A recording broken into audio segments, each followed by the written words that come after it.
அஸ்ஸலாமு அலைக்கும். இன்றைக்கி நான் வந்து சோமாஸ் தாங்க செய்ய போகிறேன். அது எப்படி செய்யுதுன்னு பார்க்கலாம்.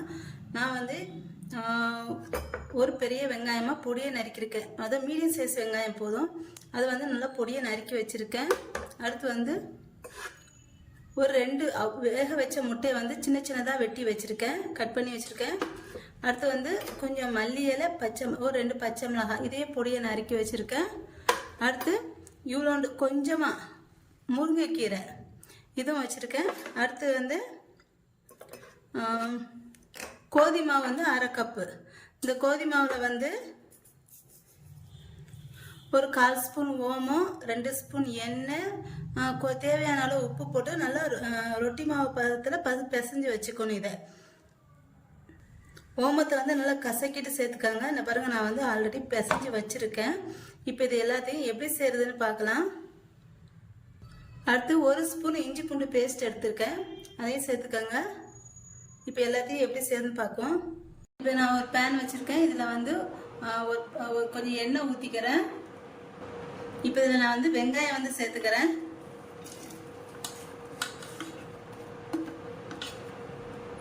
அடுத்து வந்து பச்சை மிளகாய் சேர்த்துக்கிறேன். இப்போ இதை கொஞ்சம் வதக்கணும். இதை வந்து இப்போ இந்த வெங்காயம் வதக்கிட்டு இருக்கும்போது நான் இதில் வந்து இஞ்சி பூண்டு பேஸ்ட் போட்டுக்கிறேன். அடுத்து இதில் வந்து முருங்கைக்கீரை வந்து சேர்த்துக்கிறேன்.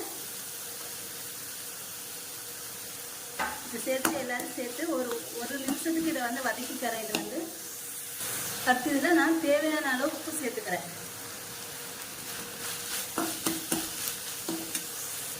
இப்போ இது வதக்கிடுச்சு. இப்போ இதில் நான் வந்து 1/2 ஸ்பூன் மல்லித்தூள், 1 ஸ்பூன் மிளகாத்தூள், 1/2 ஸ்பூன் கரம் மசாலா, 1/4 ஸ்பூன் மஞ்சள் தூள், ஜீரகத்தூள் ஒரு 1/2 ஸ்பூனு, மிளகுத்தூள் ஒரு ஸ்பூனு.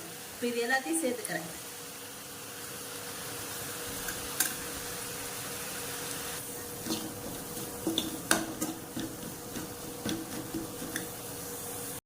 இப்போ இந்த மசாலாலாம் போட்டு நல்லா பொரிஞ்சதுக்கப்புறம் இதில் வந்து நான் வெட்டி வச்சுருக்க முட்டையை வந்து சேர்த்துக்கிறேன். சேர்த்துட்டு மல்லி இலையும் சேர்த்துக்கிறேன். சேர்த்துட்டு இதை வந்து கிளறிக்கிறேன். நல்லா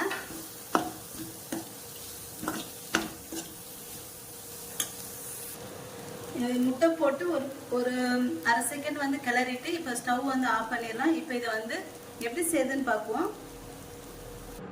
இப்போ நான் வந்து இந்த மாதிரி ஒரு உருண்டை எடுத்துக்கிறேன். எடுத்துட்டு கொஞ்சம் மாவு போட்டுக்கிட்டு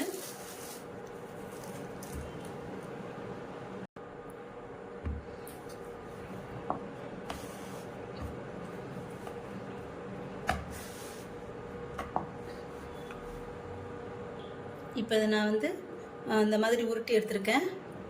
இப்போ இதை நான் இந்த மாதிரி 2ஆ கட் பண்ணி எடுத்துக்கிறேன்.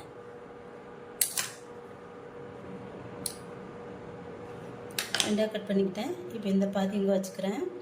அடுத்து பாருங்க, இதில் நான் வந்து மசாலா வைக்க போகிறேன்.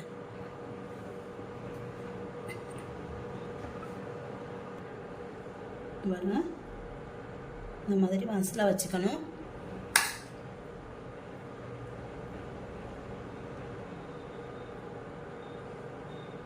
இந்த மாதிரி வச்சுட்டு இப்போ இதை வந்து இந்த மாதிரி 2ஆ வந்து நான் வந்து மடக்கிடுறேன். மடக்கிட்டு இந்த பாருங்க, இப்படி வந்து ஒட்டி விட்டுக்கணும்.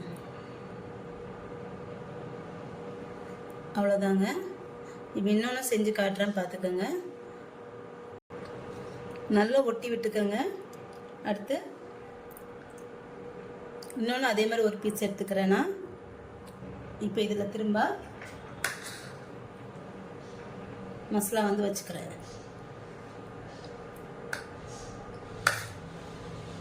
வச்சுட்டு இந்த பாருங்க, நான் ஃபஸ்ட்டாக இந்த பக்கம் வச்சு இப்படி மடித்தேன். இப்போ இந்த பக்கம் வச்சுட்டு இப்படி மடிக்கிறேன்.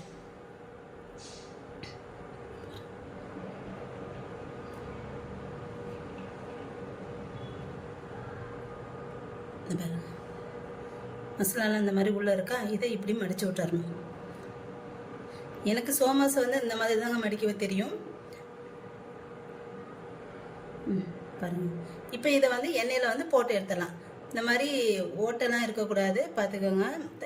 எண்ணெய் வந்து குடிக்கும், அதனால் நல்லா ஒட்டிக்கோங்க, நல்லா ஒட்டிக்கணும். இப்போ இதை வந்து எண்ணெயில் வந்து போட்டு எடுத்துடலாம்.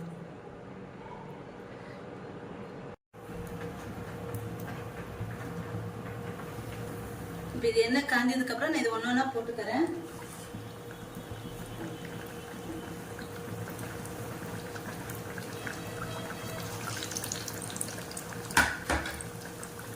இது இப்போ நான் திருப்பி விட்டுக்கணும். இதை அவ்வளோதாங்க, சோமாஸ் வந்து ரெடி ஆகிடுச்சு. இப்போ நான் வந்து எடுத்துறேன். இது பாருங்கள், அந்த மாதிரி ப்ரௌன் கலரில் வந்த பிறகு எடுத்துக்கணும். இதை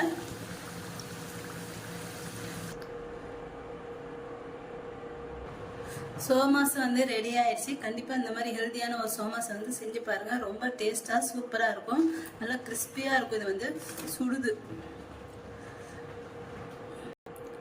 நீங்களும் செஞ்சு பார்த்துட்டு கண்டிப்பாக எனக்கு கமெண்ட் வந்து சொல்லுங்கள். என்னோட இந்த வீடியோ உங்களுக்கு பிடிச்சிருந்தா லைக் அண்ட் கமெண்ட் ஷேர் பண்ணுங்கள். என்னோட சேனலை மறக்காமல் சப்ஸ்கிரைப் பண்ணிக்கோங்க.